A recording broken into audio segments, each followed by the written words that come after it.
Welcome to MezFi Meets, a podcast where we bring you conversations from the cutting edge of blockchain, AI, financial services, and property with interesting people doing amazing things.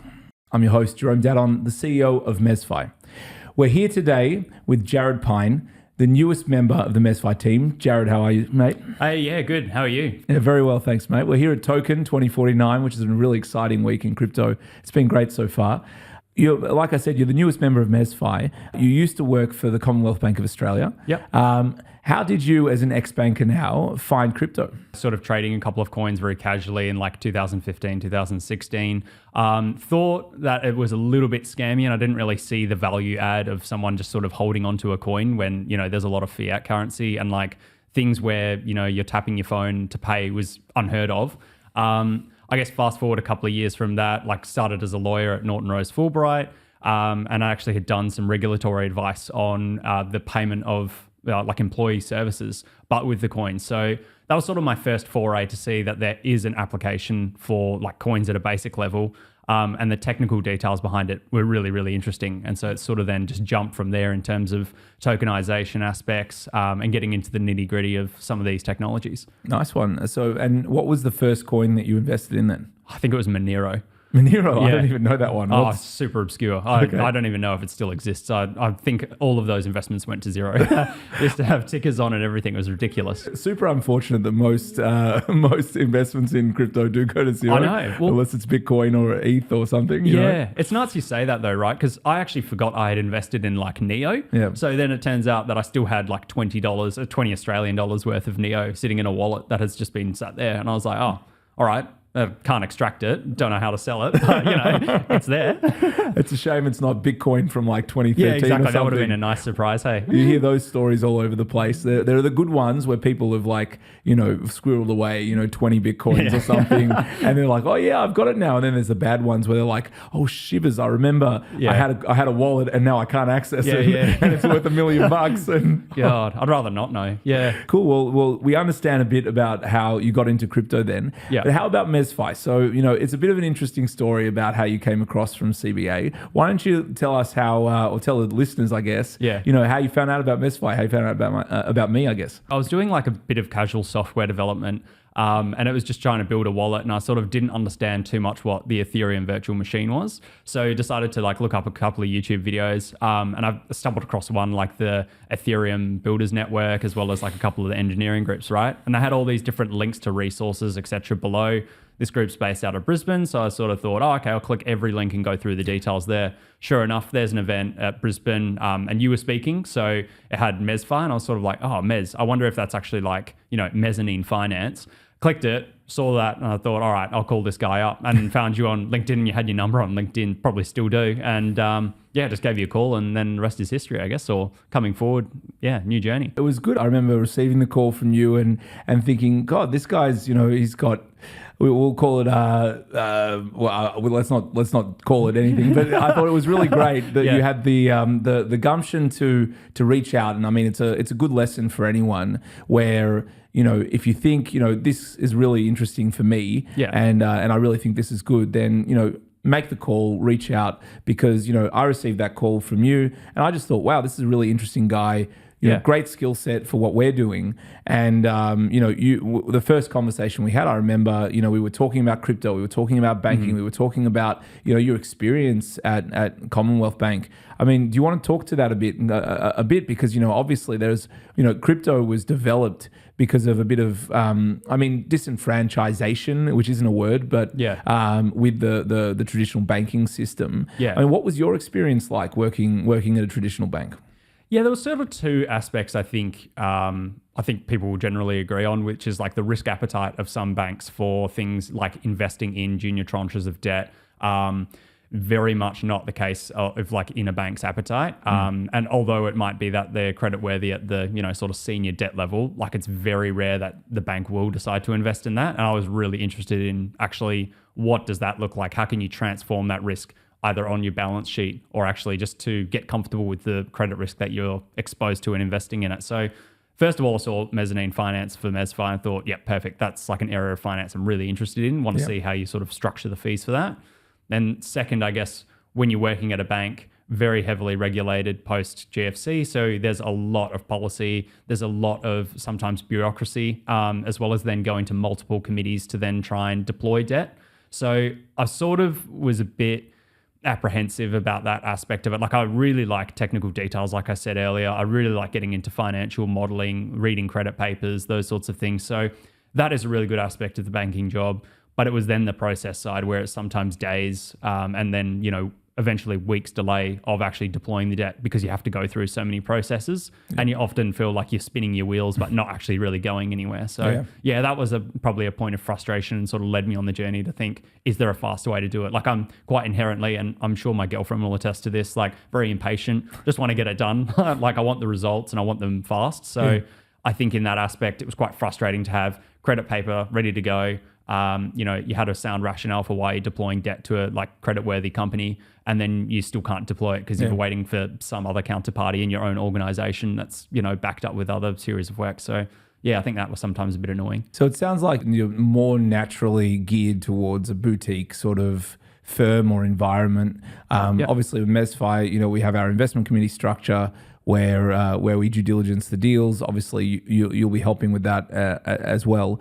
What are the? Because we've talked a bit ad nauseum just between you and I about blockchain use cases. So what do you see? I mean, obviously there's crypto, there's DeFi. I know you've done a lot of deep diving into the different sort of DeFi. The places where DeFi does well. Maybe from your unique perspective, which is legal, you've done an economics degree. From your perspective, what are some of the best use cases for blockchain that are maybe underutilized so far? I think something like the legal industry could really benefit from it, and it's quite an inherently hard task to do, right? Because you have this risk conservatism in the legal profession, whether people want to admit that or not. But also this sort of oldie worldy, you're getting a billable target, or you've got a fixed fee for a service, and it's kind of lacking a bit of transparency. And it's sort of to sometimes the user's advantage, sometimes to the law firm's advantage for the other side to not really be, exactly knowing what the work is, what the process, basically getting the meat grinder behind the sausage, right? You just want the sausage. You don't want to see how you're actually being billed. So sure. I think something like, a tokenization, or at least creating, I don't know, spitballing here, right? At least units whereby you can track the live progress of some sort of legal work being filled out, right? Like, having come in from a, sort of corporate M&A, energy regulation background, it's hard to, have these emails where the client's sort of going, where are you at? You've been with a week, and you can't say, oh, I'm up to this exact paragraph, because in the whole context, right, it's not going to make sense. What would be good is if you had some sort of, like I said, unit whereby you can then, I don't know, chunk everything, and you can actually see the development milestones to the end of a project, and you're not sort of then having these times where you're getting chased or someone's worried about the cost and you're sort of rudely hit with a large or a smaller bill at the end. It really breaks down that barrier. So maybe that's a really good world case, I guess. That's very interesting. Anyone that's listening that steals the idea, please make sure please make sure that you call Jarrod and give him his props on it. Or if anyone's developing it, look, I'm happy to contribute where I can. There's so many potential use cases. I mean, mezzanine finance, tokenization, like we're doing, is only one of them. And we're tokenizing the units in the fund structure in Australia. There are other kinds of things like, liquidity pools. We were talking actually here at Token. We met with Julia Buchholz from Block Square, and they're doing some really interesting things in the real estate tokenization. From a legal perspective, I mean, maybe you don't have a particular view on it, but I know we went through their use case, and because real estate's so tough with tokenization because the titles and the laws around the title. So as we discussed, they tokenize the economic interest in the real estate. What's your view on that? Do you think does it seem like a really sound kind of way of approaching things? I think for where the technology is at the moment, I think that's a pretty sound approach. I think the way that you're trying to market it, though, and trying to educate everyone as to how that's actually possible is probably the biggest uphill battle you're going to face. I know that when we were speaking with Julia as well, that we had a couple of people say that, like, oh, why aren't you tokenizing, say, like the title? And it's like, you can't do that, right? Like, you don't have a registry for it. Like, the title inherently is, backdated for however many years it's been active. like you can sort of see the conflict there, right? Like if you had a title that's not even a unit, say it's like 100 units, what are you going to do when you've got 99 of these units and then there's one person that maybe has one unit? Like it's messy. Like the economic interest makes sense because there's a monetary amount you can assign to that value. Maybe I'm wrong. I know you've had some experts on here that might really disagree with it. And maybe I'm just, sort of out of my depth, but I think it opens it up for discussion, right? Absolutely. I don't disagree with you. I think there are inherent issues. My position has always been that if we can get to the point of tokenization of things like titles, of things like all of the different things that are related to the settlement of properties, we'll be able to, fly in terms of, removing inefficiencies, removing, you're talking about being impatient, like, when you settle a property, wouldn't know that feeling. Yeah. Well, it's, it'll happen in a few years, I'm sure. So when you settle a property, it's 30 days, 60 days, 90 days here in Australia. Well, not here in Australia, we're in Singapore, but back in Australia. And the most part of what all of that comes down to is obviously all of the legal things that have to be done. Yeah, absolutely. And then, you have to, settlement happens at a particular time, as you would know. Yeah. Everyone comes together and swaps everything across the table. It's all very old world. Absolutely. Not very sophisticated. I mean, like the best example I can give of that is like having, started my career and sort of growing up in WA, like, WA is sometimes 20 years behind every other state, it seems, whether for better or for worse. Yeah. But I know that in one instance, like trying to sign for a property, like it was a massive cahoot of actually just even getting across the line the concept of electronic signature. Like that was a thing for ages. New South Wales, like Victoria, everyone else had done it. WA was sort of scratching its head saying like, oh, well, when are we going to implement this?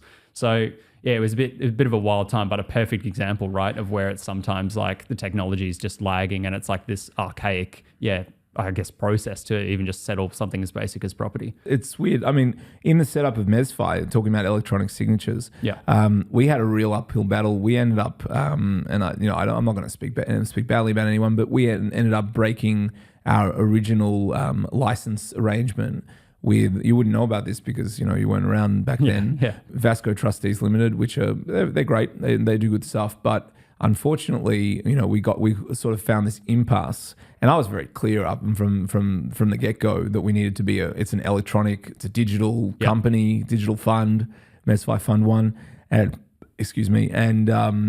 so everything needed to be electronic, and they were yes, and then in the end, it was like, we can do everything electronic, except there needs to be a wet signature that's posted to us in the mail. Checks out. And that's the end of it. I was like, really? Like we had this whole thing. Are we not in like 2024? Yeah. Like what's going on here? Oh, it's classic. So we ended up, parting ways over that. Yeah. And now we have non-correlated capital, and primary securities, who are the licensee for the fund, and they're very on board all of the electronic sort of stuff that we're doing. So that's really good.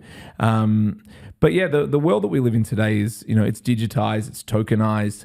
I mean, we've only been here for a day. Sure. Have there been any particular sort of use cases or things that you've seen at Token so far that sort of inspired you or made you excited? What have you seen so far? Some of the DeFi protocols that I've sort of like listened into. So just for like anyone's reference, if you've never been to one of these events, they typically host like a panel discussion of like various professionals. And in this instance, it was a couple of like hedge fund and quant guys that were basically talking about I guess like the easiest way to explain it is basically when the market's doing really, really well, like it's not hard to incentivize users to actually use their platform. And it is just typically like, you're going to get X amount of cash rebate. But then, when things turn perhaps really, really sour, it's like, how do you incentivize these same users to actually still use the protocol? And it was really interesting to have a discussion around whether there was like a point system that you can sort of implement with some of these protocols. Sort of think of it like a Myers point system where you have this like inherent trust that, your 24 points, like whatever DeFi protocol it is, you can then use those as like credits to somehow your benefit as well. Or again, they might represent some sort of cash flow interest. I thought that was really interesting because I think a lot of these DeFi protocols, and this was a problem they said as well, is sort of, there's a lot of options out there. competition wise, some places might be able to offer way cheaper rates. Other places might have more flexibility in terms of the options that they offer in terms of chain compatibility. So it's sort of then what is your edge and like how do you actually bring users to the platform? But interestingly, the thing that they said was just reputation. Like look no further than sort of Uniswap, right? Yeah. You have 100 clones of Uniswap in the way that it's like implemented, but everyone will still choose Uniswap because of their reputation, because they've had like a stellar record of actually presenting exactly the new ideas that they're having to the market, and everyone using that without like too many flaws, right? Yeah. And all entirely, well, mostly open source anyway. So I think that sort of thing was really, really interesting. Speaking of Uniswap, I guess maybe you're not that versed in this, although from the few months that we've known each other, I feel like you might be well researched into this sort of stuff. Have you read up much on the action that the SEC is bringing against Uniswap? Number one. Yeah, a little bit. Yeah, you have. So and you're a lawyer. So from your perspective, how does that start? How does that look? What are the issues that the SEC is sort of bringing up with it? And what do you think from your perspective, whether there's, whether you think that there's a case there? Obviously, Jarrod Pyne from Australia is going to give the definitive. The final verdict. I mean, look, I can't say like I'm super into the detail of exactly the action. And I'm also conscious that like coming from Australia, what do I know really about like American lawsuits? There are principles though, Yeah. I think the inherent principle is like, it's something new and it's something as a financial product, which I think, like from the perspective, at least from where I'm sitting, it's you're post GFC. These new things are now starting to threaten like institutions, and there is a lot of money piling into these things. I think from the SEC's perspective, it's well intentioned, like it is just to protect the end user. But in terms of the action that they brought, I don't know if there's actually a whole lot of substance to it, to be totally honest. I think it's probably not the smartest move. Like you kind of can't say, yes, we're going to support financial innovation. Yes, we believe in the technology. But then on the other hand, like flip around and do this sort of thing. Like it seems to sort of stifle the innovation. But I'm also conscious that you do need to have these sorts of guardrails. So I can understand from the perspective of SEC might want to actually set an example to say, yes, look, we're here to promote, technological use cases and actually push for the boundaries of what's new. But I think at the same time, you can't do that like willy-nilly, right? Like you can't just make up your own rules that might then threaten users. I mean, like look at the world of traditional finance. Like people get into derivatives just through like Robinhood or like their various other minor trading platforms. And you can see that a lot of people don't know the effects of leverage, right? Yeah. Like they're just willing to pump in, $2 thinking, the loss is only $2. But when you're using leverage, it magnifies, yes, your gains, but also hurts even more on the way down. So For sure. I think it's, again, coming back to that like education piece and also just trying to bring a warning, I guess. From my perspective, I mean, I know it's kind of similar to some of the actions that have been brought in Australia by ASIC. Yeah. There was the recent block earner case. Yeah. Where it was deemed that they in one case that they did run a financial product or financial scheme, but they complied.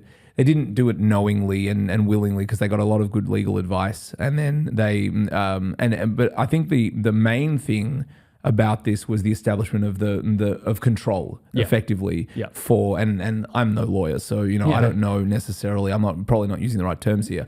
But it's establishing that they had control in the situation was almost paramount to control over the user's money and what was being done with it was really important, because the two different cases, the distinction was that one was something where they did have control, they created the yield, and the other one was just where they provided access to their users to liquidity pools from an outside source. And in the case where it was just access, there was actually it was found that they weren't running a financial scheme, which would, interesting, if there is a similar kind of idea promoted or decided on by the judges in the States surrounding that, it would seem from my perspective that Uniswap wouldn't be considered a financial scheme, because Uniswap only facilitates, it's really a SaaS, let's be honest, because it just provides people with the ability to set up liquidity pools for anything. So from that perspective,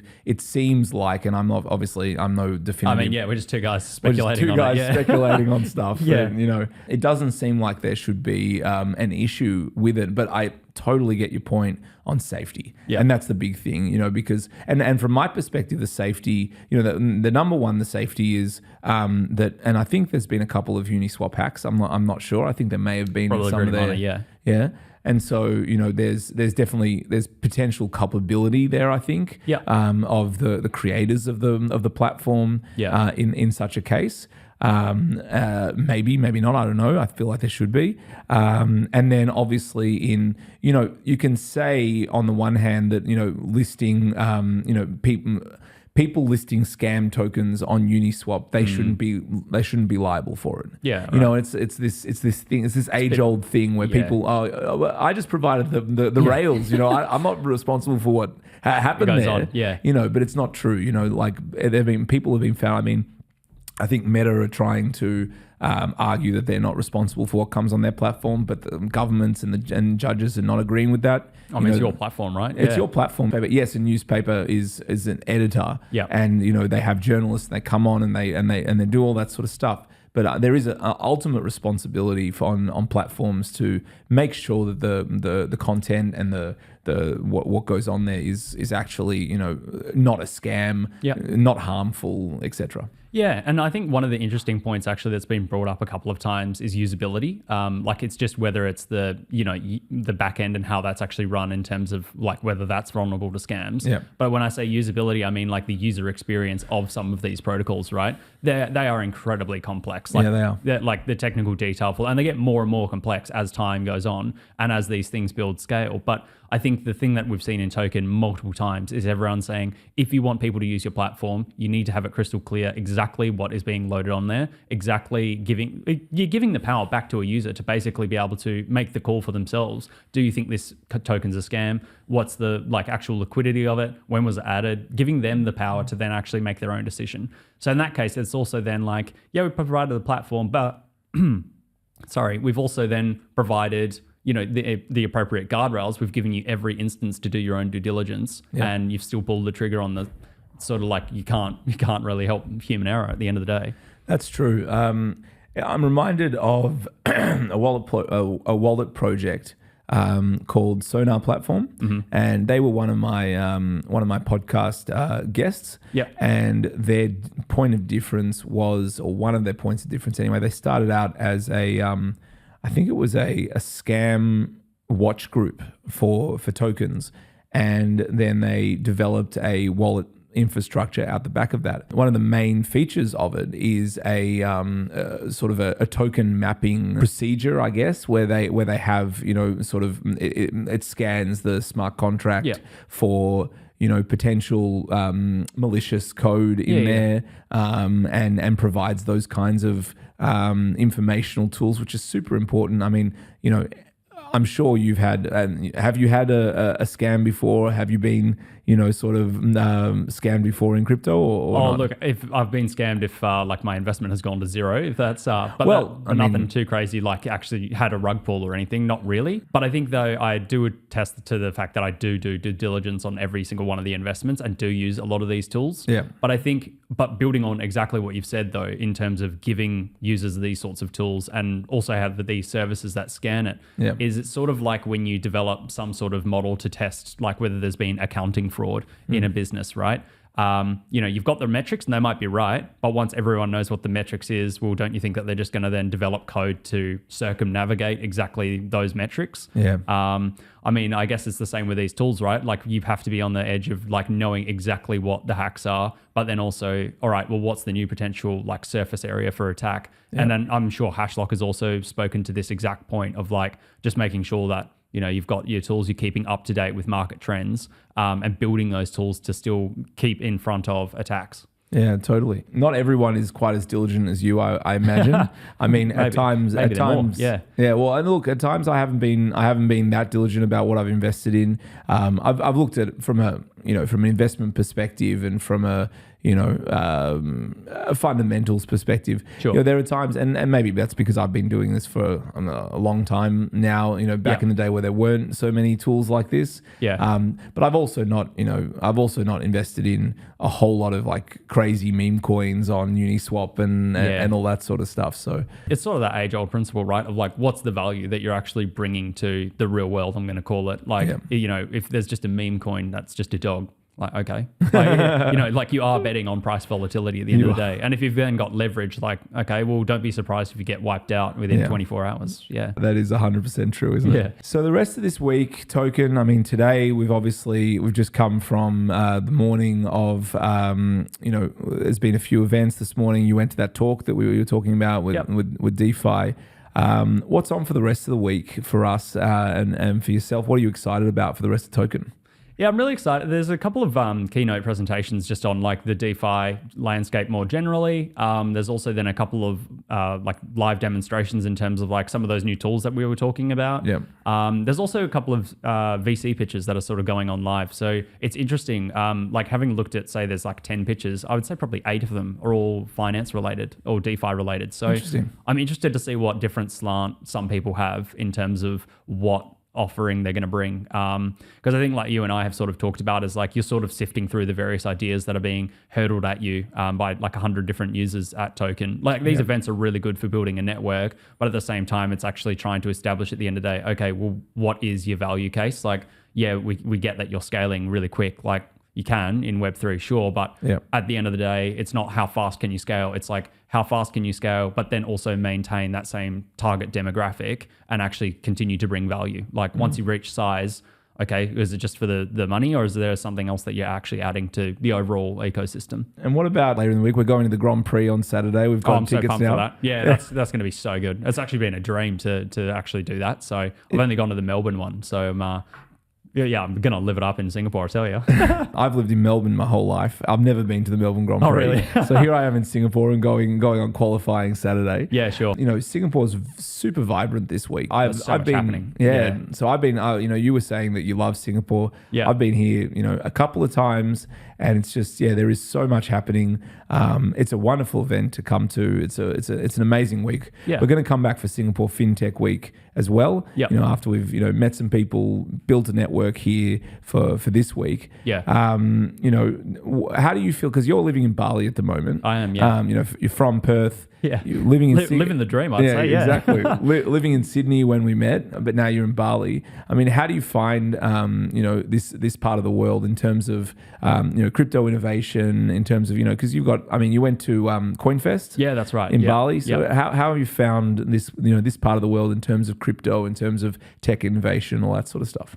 I think from a perspective of like you look at the cultures actually trying to push certain products. So when I was in CoinFest, a lot of it was to do with like, digitizing identity and a lot of KYC application and a lot of government ministers as well attending and sort of saying, okay, what's the use case to bring further efficiency to government processes? Great. Like that's a real positive. And there was a genuine interest, as I'm sure like many of the other panel guests that went will tell you, like reception was really amazing. Here, it's interesting then seeing that there's a lot of consultancy and a lot of marketing services as sort of a gateway to Hong Kong, Taiwan, China. It's really interesting to see that there's a difference in the services and the like focus on what technologies are actually getting developed. I think Asia though is just, it's such a good hub for innovation. Like I can't get enough of it. Like moving to Bali was sort of perfect because you're not paying the Singaporean rent, but you're also close to Singapore. Yeah. I think it's the best case that like, the government's just giving you enough room to innovate. And they've sort of said, yeah, look, we're not going to interfere like sort of what the SEC has done. Very much like, they have their guidelines, but at the same time, you're given different varying degrees to which you can innovate, which is super interesting to see between Bali, Sydney, and like even in saying that, Sydney, right? Like I think from my experience anyway, a lot of financial products have been pushed because the market that you're sort of dealing with is very sophisticated, very technical, whereas then try to explain that sort of concept to people in say like, Dubai or somewhere like in the Middle East or somewhere else. Like it's very hard to try and take a cultural norm like in those places where, you might have, I'm trying to think of like an example on the fly. all right, so say for example, you're looking at like real estate. Yeah. So, Australia, you buy the title, you own the home, right? Whereas, it's a leasehold in China. So it's like Different, you're yeah. then different application of the same technology, and sort of then trying to see what the differences are there and how you can innovate. It's interesting anyway. That is super interesting. I mean, I didn't realize that in China it was leasehold. I know it is here in Singapore. That's the whole of China? I can't speculate on the whole of China. But which part of it do you mean? Well, when I was looking at like just various properties in China, like just mainland China, Guangzhou, I was looking at specifically. So there was that sort of arrangement, which I was like, yeah, okay, interesting. But like you could then see that the technology that you might be pushing in, Sydney might not then be the exact same, scalability in somewhere like China, where there's a completely different regulatory regime for it. You were mentioning Dubai before. Have you gone to Dubai? Have you been there before? I've been there before, yeah, just for like I think it's like a week or so with like, family. It's a great place. I mean, obviously, people talk about Singapore and Dubai being like the crypto hubs of the world, really. The MAS here is really forward, and they work together with people on cryptocurrency and blockchain initiatives. Obviously, Dubai do the same. One thing I'm not sure if you know about, but in Singapore, so advertising for cryptocurrencies is outlawed. It's banned. Yeah, right. Were you familiar? No, I didn't know that. So I was having a chat with LP, the head of Independent Reserve locally. Well, I met him about a year ago when I came to Singapore for the first time with MezFi, and he was telling me a bit of a horror story about how. And this was all because of I don't remember which exact exchange it was, but there was a big exchange crash. There was a big token crash that happened. Yeah, sure. And then the MAS decided basically overnight that you couldn't broadly advertise cryptocurrency to retail investors anymore. Interesting. Like basically overnight. And so LP had arrived here in Singapore. And they had and they had just recently been awarded the first license for a cryptocurrency exchange out of anyone, which was amazing for Independent Reserve Phenomenal, to get that. Yeah. For an Australian as well. That's a bit of national pride there. I think so, yeah. And so they had this whole advertising gig lined up where they had Independent Reserve plastered all over the taxis, all over Singapore. And they had to go and remove the advertising from every... They'd set it up. It was ready to go the next day. They had to remove from every single taxi here. So that was really painful, but there is still that really. I think Singapore being a financial hub, being a place of forward thinking, there's still that innovation that happens here anyway. Yeah, look, and I think they often foster like that innovation, like exactly like what I've said, and it's like commend them to it. To be honest, like.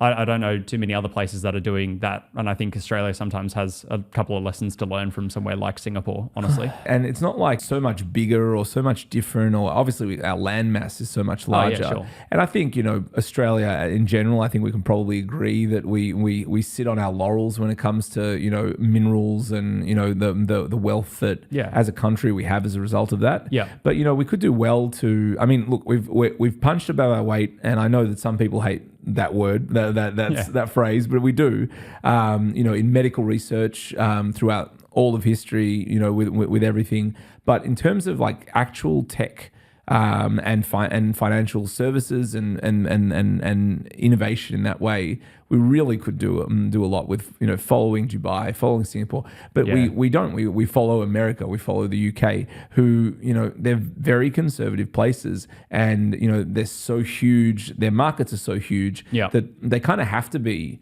conservative. But a place like Australia, we really should be more innovative, pushing things forward.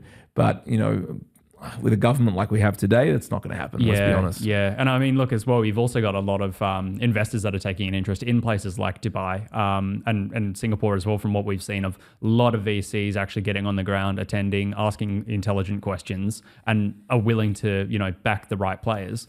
I don't think I can say I've actually seen a lot of that in Australia unless, you are actively seeking it out. But even then, like your opportunities to do so in Australia are sort of limited to local community pop-ups as opposed to national events like, the Token Week. It's just nuts. Like something like over 1,000 side events. It's just like, come on, you're actually just fostering more and more like, you know, connections. It's really, really commend Singapore massively on it. Yeah, oh, absolutely. I think Singapore's done just an amazing job on putting together Token Week with Formula One, Singapore FinTech Week. I mean, all of these things are just so amazing for our community. Yeah. In crypto, financial services. It's just a wonderful hub for Asia and the world, really, to come together and to find out about these kinds of products. Totally agree. You know, we were talking about Dubai before. You know, another one. You know, I'm being a name dropper here, but you know, I'll permit me the exactly. Another one of our podcast guests was Chloe White, who I love Chloe. Yeah, Chloe is just amazing, and you know, she helped to write the regulations for VAR over there. Yeah, we were discussing, you know, a bit about, you know, the Dubai landscape and what having fit for purpose regulation has done over there. Yeah. On the one hand, it's done really well for, you know, for clarity and regulatory clarity, which absolutely. we don't have in Australia. Yeah. Obviously. Yeah. What I think has happened, and you know, from my conversation with her, I understood that is that you've got to be really prepared to go through a lot of expense and research and time and the rest of it when it comes to starting a business over there in the crypto space. Yeah, absolutely. So does that kind of thing stifle innovation? I think if anything, it could make you more certain of your ideas though, right? Because if you're capable of actually doing all of those things and it's sort of like a soft test before your business even gets off the ground, I think that's kind of actually helpful for innovation, because you don't want every man and his dog just starting up a random crypto business because they had a flash idea over a couple of beers, right? Like you actually want them to have a little battle tested and actually see that it's a viable market product. Yeah. And I mean, like if you've got clear rules and it's like, you know exactly what boxes to tick and exactly what to follow, like I think you're laughing. I think that's the way to do it, to be honest. Like we said, you know, you go into Token today, there's, you know, hundreds and hundreds of companies that are setting things up every day, probably in crypto. And obviously not all of them will make it. No. I mean, you know, we had a bit of a chat before about, you know, how whether, and I don't know exactly what part of the cycle we're at right now, but in terms of like, you know, Web 1 actually, back in the, you know, Netscape days, the 2000 dot-com bubble and stuff, you know, it was that sort of 10 years prior where, you know, every man and his dog had been, you know, innovating on the internet and building all these different things. And when everything sort of went to zero, it really did clear, and then it's really centralized into this, you know, Google, Amazon, whatever it is. And a lot of those other players have just fallen by the wayside. Yeah. You know, and it's likely to happen with crypto as well. I mean, it hasn't really happened yet, which is surprising. I mean, FTX, obviously, you know, they went bust, but different kind of situation. It was less of a, you know, market-wide thing. Yeah, problems. Yeah. What's your view on that? I mean, like, do you think, how close do you think we are, if at all, to a situation like that where, you know, a whole lot of the weeds are sort of cleared? I mean, I know we were talking about, and maybe you can spruik it a bit, you know, before we were talking about like that interoperable wallet platform. What was that one again? Yeah, 1inch. 1inch. That's the perfect example, right? Of like, you have so many layer 1, layer 2 technologies, and like it's the barriers to entry. This is again going back to that same DeFi talk. It's just that the barrier to entry to actually create these layer 1s, layer 2s is kind of low, so everyone can do it. But the aspect of it is that, you know, once you then have something like this wallet that has cross-chain compatibility, it is going to just wipe out a lot of the layer 1, layer 2s, because you might offer lower fees, but you then don't have the user interface, and the user also doesn't trust you because, like, why would you? You know, you don't have any sort of reputation or scale.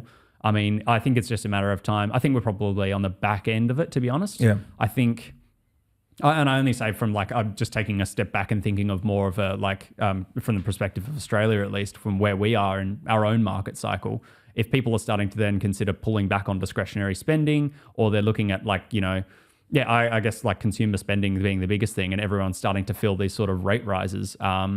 Look, I think it's only a matter of time before everyone starts to pull the money out of these sort of risky assets and sort of flocks to the safer ones. So I think it's a matter of time until a lot of these, I guess, things just run out of money, or there's just, you know, no real use case. People will sort of wake up and sort of say, well, why would I want something that's like tokenizing parties, for example. Heard that the other day, and I was like, what are you talking about? Go outside and touch some grass, dude. Like, yeah. Let's segue then into mezzanine finance for a second. So Yeah, sure. obviously it's a tenuous connection at best, crypto and mezzanine finance. I don't know how I Frankenstein that together. Yeah. You're probably in even a better position than me to sort of explain the way that mezzanine finance works a bit. So, we're not going to sell, the MezFi platform or anything, but because, you can do your own research and figure things out. But maybe let's take a bit of time here to just discuss mezzanine finance, how it works, property finance in general, where the tranches work, what the timing is, all that sort of stuff. So maybe let's, give me a little spiel, maybe a 2-minute thing on how mezzanine finance works. The way that I've been describing it to people while I've been over here is you sort of go and you say to them like, MezFi is going to earn X, Y, Z, and this is exactly what it is. And it's a mezzanine, it's tokenizing, mezzanine finance. Everyone sort of goes, oh, nods their head. Okay. Do you know what mezzanine finance is? No, no clue. No. The way I step it out is that it's like, you've got your banks at the top who are willing to, give you debt, and say you're buying a house in this example. Yeah. You then have the amount of the deposit that you put in, your equity. Say there's a shortfall between, how much of that loan price the bank is going to give you and your equity. That's where mezzanine debt comes in, sort of like the bridge, or like, something that can actually, just tie you over. Like it's going to cost more than the bank debt because they are taking an inherent amount of risk if you think about it. Yep. And that's as simple as it gets. Like I don't think there's a need to overcomplicate it. It literally is the debt that is sitting just below senior, but also just above equity. Yeah. So, but carries higher return as a result. And so in the case of MezFi, we're more focused on providing investors with the opportunity to participate in that interest, in those higher interest payments, as opposed to some outfits going out there and looking to write mezzanine debt. Yep. But we don't write any loans at the moment anyway. We put our money with other companies that do write those kinds of loans. And for in the case of MezFi, it's obviously, or it's not obviously, but it is much larger than mum and dad sort of houses like what you're describing. It's more in like large buildings. But yeah, it's like it's not a very well known part of the capital stack. It's not a very well known investment. It's pretty piece. niche. Yeah. Yeah. Why do you think that is? It's a good question. I guess it's like you'd sort of like, and I say this again, taking a step back to like what I was taught in university, is you sort of are focused very heavily on equity investing. Yeah. And so you kind of go, oh yeah, right, that has the most upside I've ever seen. And then you sort of go to the fixed income, and all that's really talked about is bonds, maybe a government-backed security like TIPS if you're in the UK, Treasury inflation protected securities. Yep. You sort of see those and you go, okay, well, that's the debt universe. There's a lot of bonds, there's a lot of everything. There's debt, but like, what is debt? A company has debt.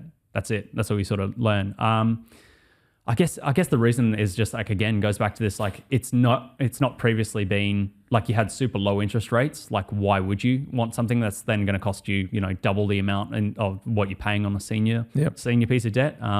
And like, again, like just seeing even here when you're talking to people, they don't know what it is. Yeah. So if you're not ever taught it, like how are you going to really market it? But like, again, going to, and not like a soft promotion for MezFi, but it's that education piece of going, okay, here's what mezzanine debt is. If you would like exposure to a portfolio that is not just your classic 40% bonds, 60% equity, if you would like the satellite exposure, here's another debt thing to actually change it. Because really the only other thing, if you're looking at an alternatives perspective, is you can try and get into like the private equity side of things, or you can have hedge fund, but again, running into the same issue. You need to be a high net worth investor. You need to be considered by a lot of regulatory pieces to be a sophisticated investor. Yep. You need to be able to understand, I guess it's not as accessible as well to a lot of those like mum and pops that actually do want the satellite exposure to debt. I think, and please like correct me if you think I'm wrong here, but I mean, I think like the mezzanine debt piece makes sense. It actually makes it a bit more interesting in terms of like, okay, debt is not just this boring thing that's going to earn you like 2 to 4%, and it's the safest thing you can do. Yeah. Like, there are features in mezzanine debt whereby, if someone was to like fall over on actually repaying their loan, you can convert the debt into equity and then take ownership of that asset or property in this case. I think aspects like that are really, really interesting, and it's sort of a shame that it hasn't come to the retail investors a bit sooner. But at the same perspective, like, I mean, just from the work you and I have done, it is incredibly complex when you get some of those term sheets, when you then have to either build out the model, you have to then also add the complexity of tokenizing it. Like, it is a very big hurdle and a very big ask for people if, you know, they're just willing to put all their shares into like a CBA, BHP, like the, you know, top ASX 200. Like, it is a lot of effort to go through. And it's quite illiquid as well, I think, which that's is true. a real turn off for people. Like, it's a really hard thing to trade, especially if you think it's going south. And you sort of like, you do just put in what you're willing to lose, I think, as well with these sorts of things. Obviously, from an investment due diligence point of view, we do our best to look into each of the deals and make sure that, you know, we mitigate the risks where we can. There's like you were saying before, there are things that you can do in order to make sure that if a deal does go south, you can potentially take control of the property, manage it out. There are things like default interest, where, you know, in some cases, and we're not saying that we want anyone to default on loans, but in some cases, a default on a loan can sometimes actually result in a greater net return to investors because, you know, with default interest, if you can manage the process better, you can still actually get, you know, your money back plus interest plus default interest, which in some cases can actually increase IRRs. But like you correctly state, though, you do have to, like any investment, you have to be really careful with what you do. You have to be careful that you make sure to only invest what you can afford to lose, because you can lose everything, unfortunately, in anything that you put money into that's not a guarantee.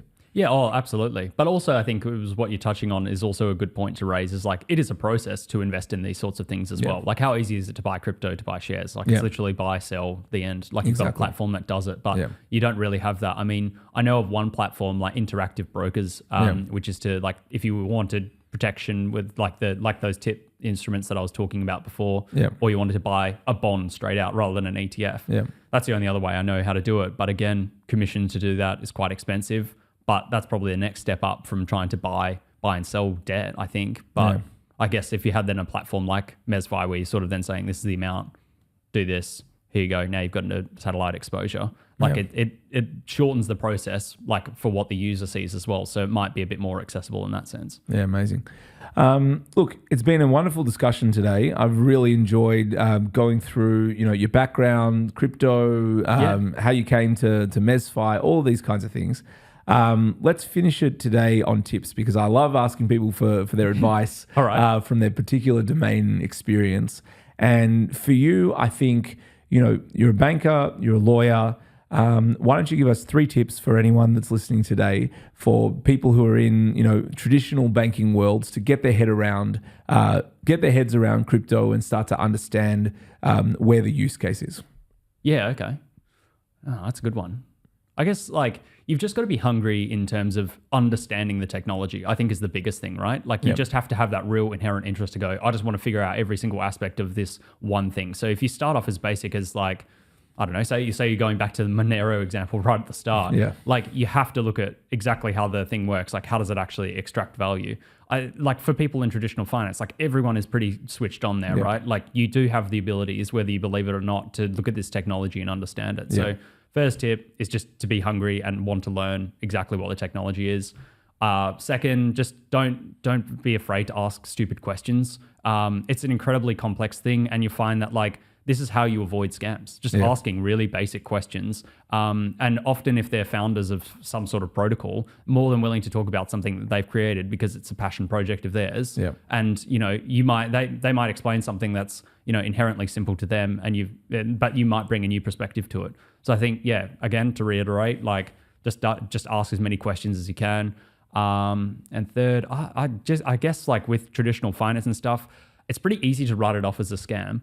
And, like, I appreciate that it's like, you know, crypto does have its fair share of vulnerabilities, and definitely has a reputational aspect to overcome. It does. But I do think as well, like, it's easy to see a lot of these crypto bros and then just go, oh, you know what, I don't really want to be any part of that culture.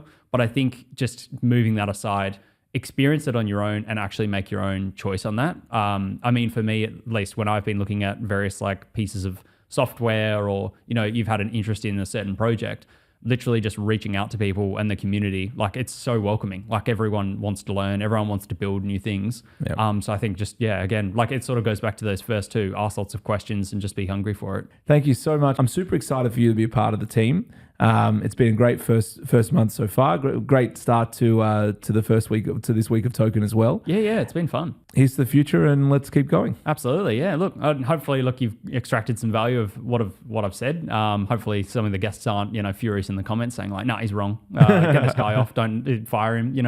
I think no, it's been unreal. Like, thanks for giving me the opportunity, and look, it's been a pleasure working with you so far. So, yeah, let's hopefully meet more people and Token, and then sort of go from there.